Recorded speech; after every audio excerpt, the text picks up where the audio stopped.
Halo teman-teman, di sini saya akan menjelaskan tugas yang telah saya buat pada mata kuliah Literasi Dasar topik 5 bagian aksi nyata, yaitu membuat digital storytelling.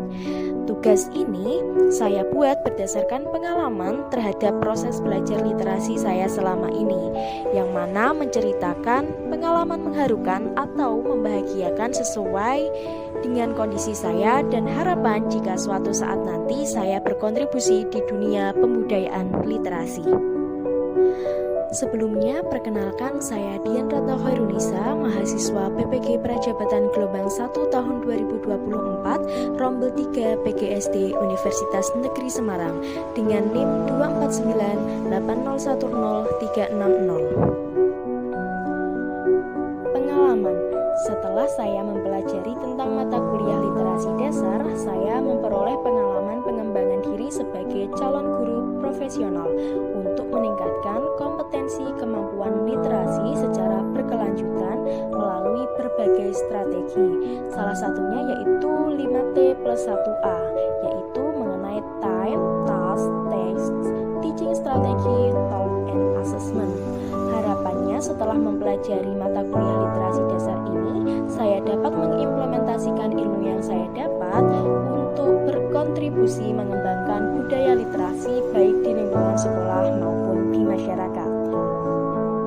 Hal yang ingin saya lakukan untuk berkontribusi dalam membudayakan literasi di lingkungan masyarakat, misalnya dengan membuat komunitas literasi untuk mengembangkan literasi anak dan komunitas pemberantasan buta huruf bagi orang dewasa. Selain itu, saya juga ingin menyediakan akses informasi di lingkungan masyarakat, misalnya dengan koran dinding. Sementara itu, pembudayaan literasi di lingkungan sekolah, saya ingin menciptakan lingkungan sekolah yang kaya literasi dan membuat program-program pembiasaan literasi yang bermanfaat bagi siswa dan warga sekolah. Pengalaman proses belajar literasi saya telah saya lakukan dari kecil hingga sekarang. Proses ini diawali dari kegiatan pembiasaan membaca buku bersama keluarga saya di rumah sejak kecil dengan disediakannya perpustakaan keluarga. Sejak kecil saya dibiasakan membaca buku, diawali dengan buku bergambar, ensiklopedia anak, komik, buku dongeng, majalah maupun cerita anak-anak yang ada di koran di hari Minggu. Pengalaman menarik lainnya yang saya alami yaitu saya sering dengan teman-teman saya bertukar buku bacaan sehingga bacaan buku kami semakin beragam.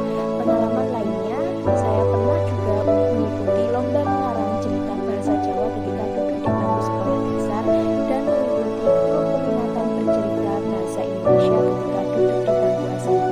Hingga saat ini saya masih gemar membaca buku, khususnya ketika waktu luang, seperti membaca novel, buku keagamaan, ataupun seperti saat ini saya sering membaca buku mengenai self-improvement. Saat ini saya membaca buku tidak hanya buku cetak, tetapi juga buku digital yang saya beli melalui online. Harapan saya jika berkontribusi dalam dunia pembudayaan literasi yaitu yang pertama, saya akan berupaya untuk berkontribusi dalam menciptakan akses literasi yang mudah bagi masyarakat dan dapat diakses semua kalangan.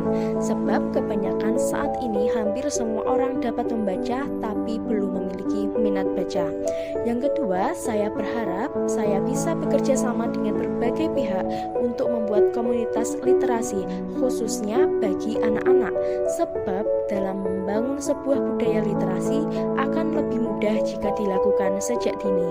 Tentunya dalam harapan-harapan saya ini akan memanfaatkan media dan teknologi di masa sekarang agar lebih relevan dengan perkembangan zaman.